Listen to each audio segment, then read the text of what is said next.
नाज़रीन, आप देख रहे हैं इलेक्शन कॉर्नर। मैं हूं आपके साथ आपकी होस्ट खुदा शाह। नाज़रीन, आज के प्रोग्राम में हम मुख्तलिफ शहरों में मुख्तलिफ हलकों का जिक्र करेंगे डिटेल से, लेकिन इसके साथ साथ इलेक्शन कैंपेन का जिक्र करना ज़रूर मैं याद रखती हूँ डेली, क्योंकि डेली ही कुछ ना कुछ हैपनिंग्स हो रही होती हैं। मुस्लिम लीग नून और पीपल्स पार्टी की बात करें तो ये दोनों जमातें खासी अब एक्टिव हैं और सिर्फ एक हफ्ता बाकी है, ये आखिरी हफ्ता चल रहा है और 8 तारीख को इलेक्शंस होने जा रहे हैं। आज पीपल्स पार्टी ने खुजदार में जलसा किया और बिलावल भुट्टो जरदारी ने जलसे से खिताब किया। सांगढ़ से रैली की क़यादत कर रही हैं उनकी बहन आसफा भुट्टो जरदारी और अपने भाई के शाना बशाना खड़ी हैं और उनको सपोर्ट कर रही हैं। इसके साथ साथ सवात की बात करें तो वहाँ पे आज PML नून का पावर शो था और वहाँ पे मरियम नवाज और नवाज शरीफ ने जलसे से खिताब किया है। अब कराची के कुछ हलकों को हम डिस्कस करेंगे और हमारे साथ इस डिस्कशन में मौजूद हैं राशिद सदीक। राशिद, कराची के आज इन हलकों को हम डिस्कस करने जा रहे हैं वो हैं 236, 237, 241, 244 और 250। मैं आपसे जानना चाहूँगी एक एक करके थोड़ी सी हिस्ट्री भी बताएं इन हलकों के हवाले से कि लास्ट इलेक्शन में यहाँ से कौन मद्दे मुकाबिल था, कौन जीता था और अब वहाँ पे क्या सूरत हाल है। सबसे पहले डिस्कस कर लेते हैं NA 236 का।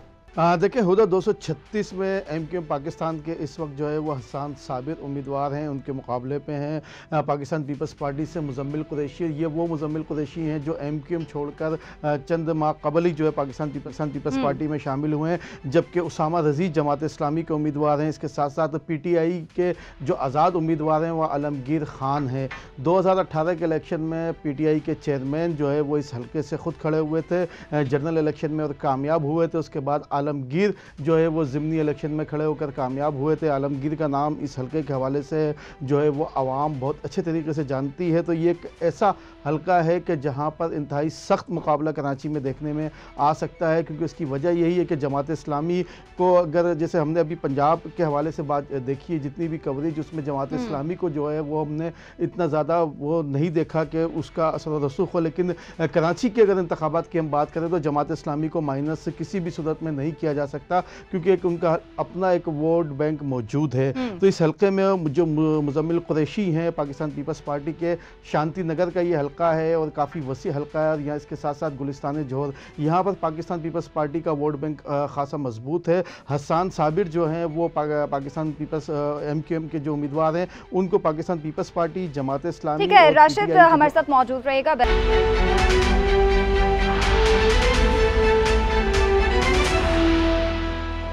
एक बार फिर से खुशामदीद नाज़रीन। और शहबाज शरीफ एक तकरीब से खिताब कर रहे थे, मसीही बरादरी से इजहार यकजहती भी कर रहे थे। हमारे साथ राशिद मौजूद हैं और हम कराची के कुछ हलकों को डिस्कस कर रहे थे। जी राशिद बताएगा, पहले बात कर रहे थे हम NA 236 की कि वहाँ पे MQM के हसन साबिर जो हैं वो उम्मीदवार हैं और वहाँ पे कांटे का जोड़ पड़ने वाला है। हाँ जी, देखो बिल्कुल उनके मुकाबले में मुजम्मिल कुरैशी हैं पाकिस्तान पीपल्स पार्टी के और जमात इस्लामी के उसामा रज़ी और पाकिस्तान तहरीक इंसाफ के आज़ाद उम्मीदवार आलमगीर खान। ये हल्का माजी में हमने देखा है कि जब MQM का था 2018 से कबल, तो यहाँ पर MQM के अलावा कोई कामयाब होने का नाम जो तसव्वुर भी नहीं कर सकता था। लेकिन 2018 में जो पाकिस्तान तहरीक इंसाफ के चेयरमैन खुद यहाँ से मुंतखब हुए थे और ज़िमनी इलेक्शन में जो है वो आलमगीर खान ने कामयाबी हासिल की। लेकिन यहाँ पर उसके बाद जो है वह 9 मई के वाक़यात के बाद PTI का ग्राफ जो है वो नीचे गिरा है, लेकिन उसको हम ख़त्म नहीं कह सकते। गुलिस्तान जोहर, गुलशन इकबाल और इसके साथ साथ जो गुलशन इकबाल के मुख्तलिफ ब्लॉक्स हैं वहाँ पर पाकिस्तान तहरीक इंसाफ का वोट बैंक मौजूद है। तो हसन साबिर और पाकिस्तान पीपल्स पार्टी को आलमगीर से सख्त मुकाबला करना पड़ेगा। और इसके साथ साथ जो सबसे बड़ा नुकसान इस हल्के में MQM पाकिस्तान को हो सकता है वो जमात इस्लामी और PTI से ही हो सकता है, क्योंकि ये दोनों वो जमातें हैं जो MQM पाकिस्तान का वोट जो है उसको ही नुकसान पहुंचाएंगी। तो यकीनन एक हसन साबिर जो MQM के हैं वो उनको सख्त मुकाबला करना होगा। उसके साथ साथ जो पाकिस्तान तहरीक इंसाफ का 9 मई के बाद का जो सिलसिला है उसको अगर MQM सही तरीके से हैंडल करे तो MQM पाकिस्तान यहाँ से बआसानी जीत सकती है, लेकिन इतना आसान लगता नहीं। अगर इसके बाद अगर हम बात करें दूसरे हल्का NA 237 की, तो मैं आपसे पूछना चाह रही हूँ कि ये ज़िला शर्की का हल्का है, इसको कोई सीरियस क्यों नहीं ले रहा? सईद गनी यहाँ से उम्मीदवार हैं। अच्छा, इस हलके के हवाले से दो चीज़ें हैं जो मैं आपको समझा दूँ। सईद गनी जो हैं वो सूबाई असम्बली से उम्मीदवार हैं PS 105 से, और उनके मुकाबले पर ग्रीन डेमोक्रेटिक अलाइंस के जो है वो इरफानुल्लाह मरवत उम्मीदवार है, जिनकी हिमायत MQM पाकिस्तान ने की है। जुनूजो टाउन, चेनेसर हॉल्ड और इसके साथ जो मासूम शाह कॉलोनी और काला पुल के अगर हम कोरंगी रोड की तरफ जाएँ तो लेफ़्ट हिस्से वाला जो इलाका है वो इस हलके में आएगा। डिफेंस के भी कुछ इलाके इस हलके में शामिल होते हैं। तो यकीनन सूबाई असम्बली की नशिस्त तक तो ये इस हलके पर जो है वो कांटे का मुकाबला हम देखते हैं होगा, लेकिन इसके साथ जब NA पे 237 पर यह सीट मुंतकिल हो जाती है तो वहाँ पर MQM पाकिस्तान ने रऊफ सिद्दीकी को मुकाबले में उतारा है, और पाकिस्तान पीपल्स पार्टी ने एक गैर मारूफ असलम नियाजी को टिकट दिया, जबकि जमात इस्लामी इरफान अहमद हैं, ज़हरुद्दीन जो हैं वो पाकिस्तान तहरीक इंसाफ के आज़ाद उम्मीदवार हैं। ये भी इतना कोई बड़ा नाम नहीं, और हमने इस इलेक्शन में ही इनका नाम पहली बार सुना है PTI के हवाले से। तो यकीनन MQM पाकिस्तान के लिए हल्का आसान है, लेकिन जमात इस्लामी यहाँ पर जो है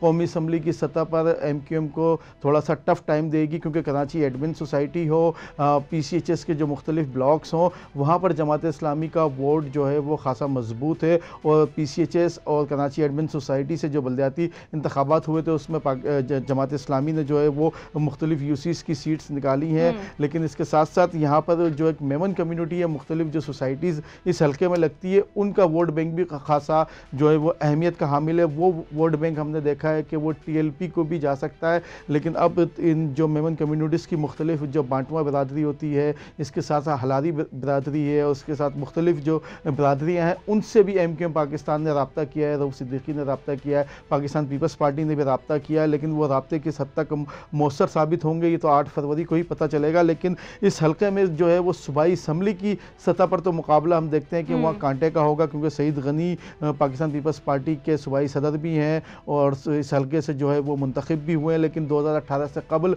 इस हल्के में MQM भी जो है वो रऊफ सिद्दीकी सूबाई असम्बली से इस हल्के से जीत चुके हैं, और माजी में यहाँ से जो MQM के रशीद गोडियल जो कि पाकिस्तान पीपल्स पार्टी का भी हिस्सा हैं, वो भी इस हल्के से जो है वो मुंतखब रुकन कौमी असम्बली हो चुके हैं।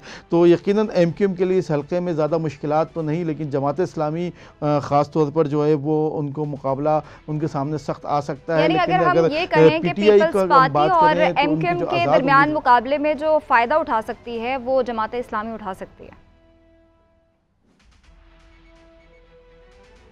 फ़ायदा तो हम नहीं कह सकते, लेकिन यह है कि वोटिंग की जो शरह हो सकती है वो कम हो सकती है MQM की, या जो भी इस हल्के से जीतेगा उसकी, क्योंकि पाकिस्तान तहरीक इंसाफ के हवाले से भी जो महमूदाबाद का इलाका है वहाँ पख्तून बरादरी खासी जो है वो उसकी रहाइश है। इसके साथ साथ जो चेनेसर गोट है वहाँ पर भी जो है वो पख्तून आबादी है, और वो यकीनन उनका वोट बैंक जो है वो पाकिस्तान तहरीक इंसाफ की तरफ जाएगा। लेकिन अगर पाकिस्तान तहरीक इंसाफ यहाँ से कोई मजबूत अपना उम्मीदवार मैदान में लाती तो यकीनन MQM के लिए, या जो भी यहाँ पर मजबूत जमात है पाकिस्तान पीपल्स पार्टी अगर अपने आप को कहती है, तो उनके लिए खासा मुश्किल होता है। लेकिन मेरी नज़र में यही है कि यहाँ से MQM पाकिस्तान को, क्योंकि लाइन्स एरिया का जो इलाका है वो MQM पाकिस्तान का खासा मजबूत इलाका है, महमूदाबाद TP का इलाका है, यहाँ पर खासा मजबूत है। इसके साथ साथ जुनेजो टाउन है, आज़म बस्ती है, और मासूम शाह का जो इलाका है वो यहाँ पर खासा जो है वो MQM का वोट बैंक मौजूद है। और यकीनन MQM अगर लाइन्स एरिया, जेट लाइन और इसके साथ साथ महमूदाबाद TP से अपने वोटर्स को 100% निकालने में कामयाब होती है, तो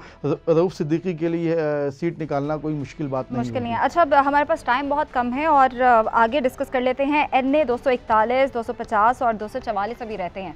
राशिद बताएगा 241 की क्या सूरत हाल है? देखिए 241 बड़ा दिलचस्प हल्का है। MQM पाकिस्तान के senior deputy convener doctor Farooq Sattar इस हल्के से भी खड़े हैं और NA 244 से भी खड़े हैं, दोनों हल्के से जो है वो खड़े हैं। NA 241 की अगर हम बात करें, क्लिफ्टन डिफेंस का इलाका है, और वो यहाँ से 2018 में आरिफ अलवी जो है वो मुंतखब हुए थे, उसके बाद ज़िमनी इलेक्शन हुआ था, और उसके बाद अब इस हल्के से पाकिस्तान तहरीक इंसाफ ने जो आज़ाद उम्मीदवार खड़ा किया है वो खुर्रम शेर ज़मान है। उनके मुकाबले में मुमताज़ बिजनेसमैन है पाकिस्तान पीपल्स पार्टी के मिर्ज़ा इख्तियार बेग, बेग और जमात इस्लामी के नवीद अली बेग हैं। तो क्लिफ्टन डिफेंस के जो हल्के हैं उसके साथ साथ दिल्ली कॉलोनी और पीएनटी कॉलोनी, दिल्ली कॉलोनी और पीएनटी कॉलोनी जमात इस्लामी का अच्छा वोट बैंक है, लेकिन पीपल्स पार्टी भी यहाँ मौजूद है। और इसके साथ साथ क्लिफ्टन डिफेंस जो हमने देखा है कि 2013 के बाद से पाकिस्तान तहरीक इंसाफ यहाँ से मुंतखब, 2013 में भी जो है पाकिस्तान तहरीक इंसाफ के आरिफ अलवी मुंतखब हुए थे। 2018 के ज़मीनी इलेक्शन में भी आरिफ अलवी ने ये मैदान मारा था और सूबाई असम्बली से यहाँ खुर्रम शेर जमान मुंतखब हुए थे। अब खुर्रम शेर जमान जो है वो अपने कौमी असम्बली के हल्के से यहाँ मुंतखब हुए हैं। ये चीज़ एक सबसे पहले मैं खुदा आपको बता दूँ कि पाकिस्तान तहरीक इंसाफ का कराची में जो इंतखाबी मुहिम के हवाले से तो जो खुलेआम उनको मुश्किलात पेश आ रही हैं, लेकिन डिजिटल मीडिया के ज़रिए जो उनकी इंतखाबी मुहिम है वो खासी मौसर है और खुर्रम शेर जमान जो इस हवाले से इस हल्के में काफ़ी मुतहरिक नज़र आते हैं। तो डॉक्टर फारूक सत्तार को इस हल्के से अगर कामयाब होना है तो उनको अपना जो वोट बैंक है हिजरत कॉलोनी का, सुल्तानाबाद का, बंस रोड का और उसके साथ साथ आराम बाग, नूर मस्जिद, ये MQM के गढ़ हैं इस हल्के में। अगर MQM पाकिस्तान इस हल्के से 100% इन इलाकों से अपने वोटर्स को निकाल पाती है तो यकीनन खुर्रम शेर जमान उनके लिए आसान साबित होंगे। बसूरत दिगर जो है वो खुर्रम शेर जमान इस हल्के में खासे मजबूत हैं क्योंकि क्लिफ्टन डिफेंस उनका अपना आबाई हल्का है। इसके साथ साथ हिजरत कॉलोनी और सुल्तानाबाद और इसके बाद ये थोड़ा सा मैं जिक्र करूँ सिटी रेलवे कॉलोनी, यहाँ पर पाकिस्तान तहरीक इंसाफ का जो पख्तून आबादी और जो मुख्तलिफ कौमियत बोलने वाले हैं उसका वोट बैंक खासा मजबूत है। अगर इसके बाद हम बात करें 244 पर ही, यहाँ से भी डॉक्टर फारूक सत्तार हैं और ये हल्का भी डॉक्टर फारूक सत्तार के लिए इतना आसान साबित नहीं होगा क्योंकि उनके मुकाबले पर जो है वो पाकिस्तान पीपल्स पार्टी ने अब्दुल बर जो कि लतीफ़ खोसा के दामाद हैं, उनके करीबी रिश्तेदार हैं, जमात इस्लामी के इरफान अहमद हैं, आफ्ताब जहांगीर पाकिस्तान तहरीक इंसाफ के, नून लीग ने भी यहाँ से अपना उम्मीदवार खड़ा किया अख्तर जदून को। तो आफ्ताब जहांगीर और फारूक सत्तार और पाकिस्तान पीपल्स पार्टी, इन तीन के दरमियान इस हल्के में मुकाबला जो है वो खासा दिलचस्प होगा क्योंकि Mangho Pir, Islamia colony, Mohammadpur, MPR colony, Balochkot, ये खासे जो है वो पाकिस्तान पीपल्स पार्टी और PTI के वोट बैंक वाले इलाके हैं। इसके साथ साथ जो गुलशन मेमार है वहाँ पर भी पाकिस्तान तहरीक इंसाफ का वोट बैंक खासा मजबूत है और 2018 में आफ्ताब जहांगीर जो इस वक्त भी यहाँ PTI के आज़ाद उम्मीदवार हैं वो बल्ले के निशान पर 2018 में मुंतखब हो चुके हैं और इस इलाके में उनकी जानिब से काफ़ी जो एक्टिविटीज़ भी दिखाई गई थी उसके बाद से। और इसके साथ साथ अगर MQM की बात करें तो MQM के लिए इस इलाके में गुलशन मेमार, 63 टाउन और उसके साथ जो मुख्तलिफ आबादियाँ हैं वो खासे मजबूत गढ़ हैं MQM के लिए इस इलाके में। तो यकीनन डॉक्टर फारूक सत्तार 241 और 244 दोनों से खड़े हुए हैं, दोनों उनके लिए बड़े मुश्किल हल्के हैं, लेकिन जो उस इंतखाबी मुहिम हमने देखी है क्योंकि आफ्ताब जहांगीर के जो मुहिम है वो अवामी राशिद, हमारे पास टाइम बहुत कम है क्योंकि हमने ब्रेक ले रही है, बस फटाफट 250 का हल्का जो है ना उसको डिस्कस कर लेते हैं, उसके बाद ब्रेक की तरफ जाएंगे। ज़िला वस्ती का ये इलाका है और नॉर्थ नाज़िमाबाद के जो मुख्तलिफ ब्लॉक हैं हुदा उस पर मुश्तमिल है। जमात इस्लामी कराची के अमीर हाफिज़ नईम, इसके साथ साथ MQM पाकिस्तान के जो हैं वो फरहान चिश्ती और ख्वाजा सोहेल मंसूर पाकिस्तान पीपल्स पार्टी के इस हल्के से उम्मीदवार हैं। हाफिज़ नईम यहाँ पे भी इस हल्के में भी MQM को टफ टाइम देने जा रही है जमामी के जो अमीर हैं हाफिज़ नईमुर रहमान, क्योंकि वो खुद मैदान में है। राशिद हमसे डिस्कस कर रहे थे, बहुत शुक्रिया आपका। नाज़रीन, यहाँ वक्त है एक ब्रेक का।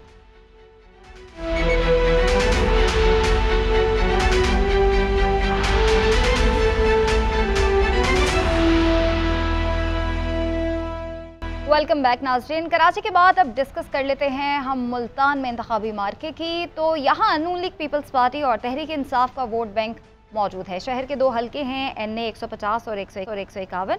वहाँ पे मुकाबला इन्हीं जमातों के दरमियान होगा। NA 150 में मुस्लिम लीग नून की जानिब से हाजी जावेद अख्तर अंसारी मजबूत उम्मीदवार हैं। इन हल्कों के बारे में बात करने के लिए हमारे साथ ब्यूरो चीफ शहजाद फरीद ने हमें ज्वाइन किया है। शहजाद, आज डिस्कस कर लेते हैं मुल्तान के NA 150, 151, NA 152 और 153। सबसे पहले 150 को डिस्कस कर लेते हैं। यहाँ पे मुकाबला जो है किन किन के दरमियान कांटे का जोड़ पड़ने जा रहा है, अवाम क्या कहती है, हल्के की क्या सूरत हाल है, और थोड़ी सी हिस्ट्री का भी जिक्र कर लेते हैं। बिल्कुल जी, इसमें बड़ा दिलचस्प मुकाबला यहाँ पर देखने को मिल रहा है, क्योंकि हाजी जावेद अख्तर अंसारी जो कि NA 150 में जो कि पहले यहाँ से सूबाई नशिस्त पर थे और 2018 के इलेक्शन में MPA मुंतखब हुए थे और वज़ीर आला के मुशीर भी यहाँ से रहे, वो अब उन्होंने तहरीक इंसाफ छोड़कर वो इस वक्त नून लीग को ज्वाइन किया है और उन्होंने यहाँ पर जो है वो MNA का इलेक्शन इस वक्त वो कंटेस्ट कर रहे हैं और उन्होंने PMLN की टिकट जो है वो जारी हो चुकी है और वो इस वक्त हल्के में मौजूद हैं।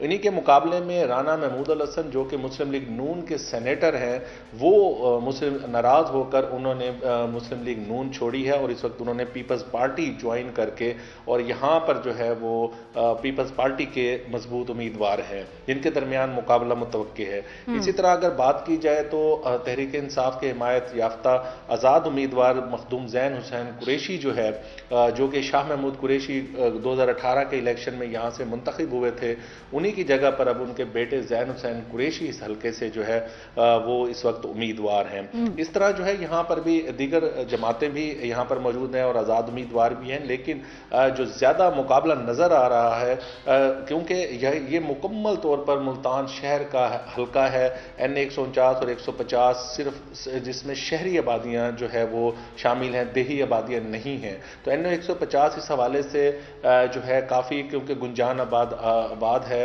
और इसमें कच्ची आबादियाँ भी हैं, पक्की आबादियाँ भी हैं और अच्छे पौश इलाके भी हैं, तो इस वजह से इस हल्के में जो मुकाबला है वो सख्त है। ट्राइएंगल का अगर मुकाबला कहा जाए तो ये गलत नहीं होगा, काफ़ी मुकाबला यहाँ पर पड़ेगा और हाजी जावेद अख्तर अंसारी को इसलिए यहाँ पर दो बेनिफिट नज़र आ रहे हैं कि एक तो मुस्लिम लीग नून का उनके पास टिकट मौजूद है और नंबर दो यहाँ पर अंसारी बरादरी जो है वो कसीर तादाद में यहाँ पर मौजूद है और उनको मुकम्मल तौर पर वो इस वक्त कामयाब हो चुके हैं कि अंसारी बरादरी को यहाँ पर वो कायल कर चुके हैं और उनकी बरादरी के साथ साथ दीगर वोट जो है वो शामिल हो रहे हैं। तो इस हवाले से अगर NA 151 की बात की जाए 150 के बाद, तो ये भी मुल्तान का अहम हल्का है, लेकिन ये मुकम्मल तौर पर देही इलाका है और इसमें भी इलेक्शन 2018 में अगर बात की जाए तो अली मूसा गिलानी पीपल्स पार्टी के टिकट पर उम्मीदवार थे, इसी तरह मलिक अब्दुल गफ्फार डोगर मुस्लिम लीग नून के उम्मीदवार थे और मखदूम जैन हुसैन कुरैशी इस हल्के से जो है वो उम्मीदवार थे जो कामयाब भी हुए थे। तो उसके बाद जो है अब सूरत हाल वहाँ पर कुछ मुख्तलिफ है। जैन कुरैशी की जो बहन है वो मेहरबानो कुरैशी वो यहाँ पर उम्मीदवार हैं और इसके साथ साथ अली मूसा गिलानी पीपल्स पार्टी के टिकट पर मजबूत उम्मीदवार हैं इस हल्के में और इनके साथ साथ जो है मुस्लिम लीग नून के टिकट पर मलिक अब्दुल गफ्फार डोगर जो है, इन तीन के दरमियान मुकाबला जो है वो काफ़ी सख्त है। यहाँ धड़े की सियासत है क्योंकि बरादरियाँ हैं, लोग देही इलाकों में रहते हैं और देही इलाके के जो मुकम्मल तौर पर चूँकि ये देही इलाका है तो मुख्तलिफ यूनियन कौंसल्स हैं और इसमें अहम इलाके भी शामिल हैं जिसमें जो है ज़्यादा जो जोर है वो पीपल्स पार्टी का यहाँ पर नज़र आता है, क्योंकि PDM की जब हुकूमत बनी थी अभी हालिया तो उसमें भी मुस्लिम लीग नून और पीपल्स पार्टी के मुतफिका उम्मीदवार जो है जैन हुसैन कुरैशी ने चूंकि ये सीट छोड़ी थी तो उसके बाद उनके जो उम्मीदवार थे वो अली मूसा गिलानी यहाँ से 1.5 साल यहाँ से मेंबर कौमी असम्बली रहे हैं और उनका हल्के में काफ़ी वर्क है, क्योंकि सैयद यूसुफ रज़ा गिलानी के साहबजादे हैं जो कि साबिक वज़ीर आज़म भी रहे हैं और उस वक्त भी वो यहाँ से MNA यहाँ से मुंतखब हुए थे उनके बेटे और उन्होंने भी उस वक्त भी काफ़ी काम करवाए थे। तो इस हवाले से यहाँ भी फ़्लो काफ़ी ज़्यादा है और यहाँ काफ़ी मुकाबला जो है वो पड़ेगा मुस्लिम लीग नून और पीपल्स पार्टी के दरमियान। तो इसी तरह अगर NA 152 की बात की जाए मुल्तान का, ये भी जो है बेशतर मुल्तान की तहसील शुजाबाद इसमें शामिल है मुकम्मल तौर पर और इस पर महदूद हल्का है और इसमें भी ज़्यादातर हिस्सा जो है वो देही है और कुछ हिस्सा जो है वो शहरी इलाके का है, लोग पढ़े लिखे भी हैं यहाँ पर मौजूद हैं, लेकिन ज़्यादातर जो लोगों का रोज़गार है वो देही है, तो लोग यहाँ पर भी मौजूद हैं। और यहाँ पर 2018 में सैयद यूसुफ रज़ा गिलानी साबिक वज़ीर आज़म और इनके साथ साथ जावेद अली शाह मुस्लिम लीग नून के टिकट पर जो है वो दोनों को शिकस्त हुई थी। इब्राहिम खान जो कि मुस्लिम तहरीक इंसाफ के टिकट पर इस हल्के से कामयाब हुए थे। अब इस इलेक्शन 2024 में सूरत हाल ये है कि इब्राहिम खान के कागज़ जो है वो एक्सेप्ट नहीं हुए। उनके जो भांजे हैं इमरान शौकत, वो यहाँ से तहरीक इंसाफ की हिमायत पर आज़ाद उम्मीदवार हैं। और इसके साथ साथ मुस्लिम लीग नून के सैयद जवेद अली शाह जो है वो भी इस सीट पर मौजूद है। और यहाँ थोड़ी सी तब्दीली आई है, सैयद यूसुफ रज़ा गिलानी ने अपना हल्का चेंज किया है इस दफ़ा, तो वो अपने वापस अपाही हल्के में NA 148 में गए और उन्होंने अपने बड़े बेटे अब्दुल कादिर गिलानी को यहाँ पर पीपल्स पार्टी का उम्मीदवार खड़ा किया है। तो इस वाले से यहाँ भी सूरत हाल काफ़ी जो है वो दिलचस्प है, क्योंकि इस हल्के में भी जो है वर्किंग जारी है, वर्किंग रही है। सैयद यूसुफ रज़ा गिलानी 2018 के इलेक्शन में इस हल्के में जो है उन्होंने काफ़ी कैंपेन की, लोगों के साथ काफ़ी मेल जो रवाबित किए, काम भी काफ़ी करवाए। तो इस हवाले से उनका भी एक वोट बैंक है। और इसके साथ साथ सैयद जवेद अली शाह वो पुराने इस हल्के में रहते और पुराने इसी हल्के से इलेक्शन लड़ते आ रहे हैं, उनका भाई हल्का है, तो इस हवाले से उनको भी इस हल्के में काफ़ी जो है वो एज हासिल है। लेकिन चूंकि बरादरियों का वोट है, देही आबादी ज़्यादा है, लोगों को कायल किया जा रहा है यूनियन कौंसिल लेवल पर और उसके साथ साथ तहसील लेवल पर जो है वो इस हवाले से कैंपेन जारी है। तो उम्मीदवार अपना अपना जोर लगा रहे हैं, लेकिन यहाँ भी मुकाबला जो है वो पीपल्स पार्टी और मुस्लिम लीग नून के दरमियान नज़र आ रहा है। मजीद अगर मुल्तान के आखिरी हल्के NA 153 की बात की जाए तो इसमें भी काफ़ी जो है वो दिलचस्प सूरत हाल इस हवाले से है कि यहाँ पर पीपल्स पार्टी ने अपना कोई कैंडिडेट ही खड़ा नहीं किया। तो इस हवाले से यहाँ पर आज़ाद उम्मीदवार दीवान आशिक हुसैन बुखारी, जो कि यहाँ से पहले भी मेंबर कौमी असम्बली रहे हैं, वो इस वक्त आज़ाद हैसियत में मौजूद हैं। और यहाँ पे उनका मुकाबला जो है वो कांटे का पड़ने जा रहा है राना कासिम से। ठीक है, बहुत शुक्रिया। हमारे साथ शहजाद फरीद मुल्तान मौजूद थे। नाज़रीन, अब मुल्तान के बाद डिस्कस कर लेते हैं फैसलाबाद को। फैसलाबाद शहर कौमी असम्बली के 4 हल्कों पर मुश्तमिल है और यहाँ पे किन किन के दरमियान 8 फरवरी को कांटे का जोड़ देखने में आएगा। हमारे साथ ब्यूरो चीफ औरंगजेब मलिक ने हमें ज्वाइन कर लिया है। औरंगजेब, बताएगा फैसलाबाद के जो 4 हल्के हैं इनमें किन किन के दरमियान जोर का जोड़ 8 फरवरी को पड़ने जा रहा है। जी बहुत बहुत शुक्रिया। फैसलाबाद ज़िला के वैसे तो जो हल्के हैं वो टोटल हल्के 10 है, लेकिन जो शहर के हल्के हैं वो 4 हल्के हैं। 6 हल्के जो है वो NA के वो मुज़ाफ़ाती इलाकों में हैं। जो शहर के हल्के हैं ये 4 हल्के हैं जो कि NA 101 से शुरू होके NA 102, 103 और 104 तक है, जो वैसे भी फैसलाबाद डिस्ट्रिक्ट का आखिरी हल्का NA 104 है। तो बात करेंगे शहरी हल्कों की, तो शहरी हल्कों में इस बार जो है वो सियासत बड़ी मुख्तलिफ तरीके से नज़र आ रही है, क्योंकि इस बार जो ना सिर्फ पाकिस्तान तहरीक इंसाफ ने बल्कि पाकिस्तान मुस्लिम लीग नून की जानिब से भी कुछ नए चेहरे जो है वो मुतारफ करवाए गए हैं। इसलिए जो है वो पिछले इलेक्शंस की निस्बत जो है वो इस बार जो है वो डिफरेंट इलेक्शन देखने में आ रहा है। मुस्लिम लीग नून की बात करें तो मुस्लिम लीग नून की जानिब से NA 101 में वो अपना उम्मीदवार तब्दील किया गया है। पहले मियां अब्दुल मनान जो है वो यहाँ से उम्मीदवार थे, इस बार जो है वो उन्होंने अपने बेटे को मियां अरफान मनान को आगे कर दिया। और इसी तरह जो दूसरा हल्का है NA 104 जो है वहां पर राजा रियाज पहले इलेक्शन लड़े थे, अब उन्होंने अपना बेटे राजा दानियाल को आगे कर दिया है। तो मुस्लिम लीग नून की जानिब से ये 2 हल्कों से जो है वो अगली जो है वो कह ले के जो टिकट जो है वो तब्दील किए गए हैं। इसके बाद तहरीक इंसाफ के तो सारे चेहरे ही नजर हैं, सारे चेहरे जो है वो नए हैं। 2018 वाले इलेक्शन का जो NA के जितने उम्मीदवार थे उनमें कोई भी जो है वो इस बार नजर नहीं आ रहा है तहरीक इंसाफ की जानिब से। हालांकि तहरीक इंसाफ के उम्मीदवारों को आजाद निशान मिले हैं, लेकिन क्योंकि उनको तहरीक इंसाफ की सपोर्ट हासिल है तो तहरीक इंसाफ के तकरीबन सारे ही हल्कों में जो है वो नए उम्मीदवार हैं। NA 101 से हम अगर शुरू करते हैं तो NA 101 में इस बार जो है वो मुकाबला मियां अरफान मनान और यहाँ पर PTI की जानिब से नया चेहरा मुतारफ कराया गया है, जो कि राना आतिफ जो कि एक कारकुन थे PTI के, उनको जो है वो यहाँ पे नामजद किया गया है। लेकिन यहाँ पर मसला ये आ रहा है कि जो कोर कमेटी के मेंबर हैं पाकिस्तान तहरीक इंसाफ के, जनरल रिटायर्ड अकरम साहिब, वो भी दावेदार हैं कि उनको भी पाकिस्तान तहरीक इंसाफ की सपोर्ट हासिल है और वो बिल्कुल भी दस्तबदार होने के लिए तैयार नहीं है। हालांकि बाकी जितने हल्के हैं वहां पर तहरीक इंसाफ से जहां से 1 से ज्यादा उम्मीदवार नामजद थे या दावे करे थे वो तमाम जो है वो दस्तबदार हो चुके हैं। लेकिन NA 101 में सूरत हाल जो है वो मुख्तलिफ नजर आ रही है और वहां से जो है वो जनरल रिटायर्ड अकरम साहिब जो है वो दस्तबदार होने के लिए तैयार नहीं है। जो राना आतिफ के जो है वो हक में। और इसी तरह NA 102 में बात करें तो NA 102 का हल्का बड़ा अहम है। ये हल्का जो है वो मुस्लिम लीग नून के रहनुमा आबिद शेर अली साहब का हल्का है। और ये हल्का ना सिर्फ उनका है बल्कि जो साबिक वज़ीर दाखिला राना सनाउल्लाह उनका भी ये कह लें आबाई हल्का है। यहाँ से उनके दामाद नीचे जो प्रोविंशियल असेंबली की सीट से इलेक्शन लड़े, तो ये बड़ा अहम हल्का है। यहाँ पर पिछले बार तो फरूक हबीब साहब ने यहाँ से कुछ वोटों से तकरीबन 1000 के राउंड अबाउट यहाँ से इलेक्शन जीता था। लेकिन उसके बाद जो यहाँ से ज़िमनी इलेक्शन हुआ था, जहाँ जिसमें बानी चेयरमैन PTI ने खुद यहाँ पे कॉन्टेस्ट किया था, उनका मार्जिन आबिद शेर अली से काफी ज्यादा था।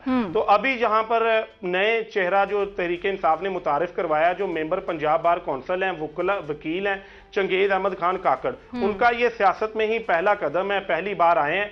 तो यहाँ पर आबिद शेर अली काफी मुतमईन नजर आ रहे हैं कि उनको जो है वो काफी यहाँ से मुस्लिम लीग नून की जानिब से सपोर्ट भी हासिल है, लोगों से भी बड़ा अच्छा जो है वो रद्द-ए-अमल मिल रहा है। और इसी तरह आगे NA 103 की बात करें तो NA 103 में भी मुस्लिम लीग नून की जानिब से हाजी अकरम अंसारी, जो कि सिर्फ 2018 का इलेक्शन उन्होंने लूज किया, लेकिन पिछले 30 साल से वो मुसलसल यहाँ से मेंबर नेशनल असेंबली मुंतखब होते आए हैं। और इस बार उनका मुकाबला जो है मियां अली सरफराज से है, जो कि पाकिस्तान तहरीक इंसाफ के नामजद हैं, और वो भी पहली बार जो है वो इलेक्शन कॉन्टेस्ट कर रहे हैं।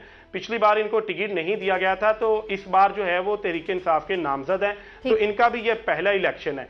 NA 104 की बात करें तो ये फैसलाबाद का आखिरी हल्का है। यहाँ पर अचानक से जब राजा रियाज ने एकदम से दस्तबरदारी का ऐलान किया और अपने बेटे को आगे किया है, तो उनके मुकाबले में तो साहिबजादा हामिद रजा है। हामिद रजा यहाँ से बड़े मजबूत उम्मीदवार हैं। अगर तो राजा रियाज के साथ उनका मुकाबला होता तो सूरत हाल मुख्तलिफ थी। लेकिन अभी मुस्लिम लीग नून के वोटर्स में भी यहाँ पर कुछ मायूसी पाई जाती है कि अचानक से पार्टी ने राजा रियाज को आगे किया हुआ था, वो पिछले साल 1.5 साल से कंपेन भी कर रहे थे अपनी, लेकिन अचानक से उन्होंने अपनी तबीयत खराबी की वजह से अपने जो है वो बेटे को आगे कर दिया। तो साहिबजादा हामिद रजा यहाँ से जो है वो काफी मजबूत जो है वो समझे जा रहे हैं। इस बार शहर के हलकों में इसलिए जो है वो सिनेरियो बहुत ज्यादा तब्दील होगा। जो प्रोविंशियल असेंबली के यहाँ पे उम्मीदवार हैं वो बड़े अहम है। जो प्रोविंशियल असेंबली का जहां पे मजबूत उम्मीदवार होगा, उसका फायदा जो है वो नेशनल असेंबली वाले यानी कि NA के हल्के के उम्मीदवार को जो है होगा, क्योंकि प्रोविंशियल असेंबली में भी बहुत सारे दोनों जमातों के जो है वो उम्मीदवार जो नए चेहरे आए हैं। मुस्लिम लीग नून की जानिब से शहर के 4 हलकों में जो है वो नए चेहरे जो है वो मुतारिफ करवाए गए हैं प्रोविंशियल असेंबली के, जिनमें जो है वो राना अहमद शहरियार हैं, इसके साथ साथ जो ख्वाजा रिजवान है, शेख यूसुफ हैं और रजाक मलिक हैं। हालांकि ये सारी पॉलिटिकल फैमिली से इनका ताल्लुक है, लेकिन इनका इलेक्शन जो है वो पहला है और ये भी बड़ा डिपेंड करेगा कि ये अपने जो है वो किस तरह इनका जो है वो फैसलाबाद के हलकों में नजर आ रहे हैं। मलिक ब्यूरो चीफ हमारे साथ मौजूद थे, आपका शुक्रिया। नाज़रीन, इलेक्शन कॉर्नर से आज के लिए इतना ही। कल दोबारा से आप लोगों से मुलाकात होगी। मुझे इजाजत दीजिए, अपना ख्याल रखिएगा। अल्लाह हाफ़िज़।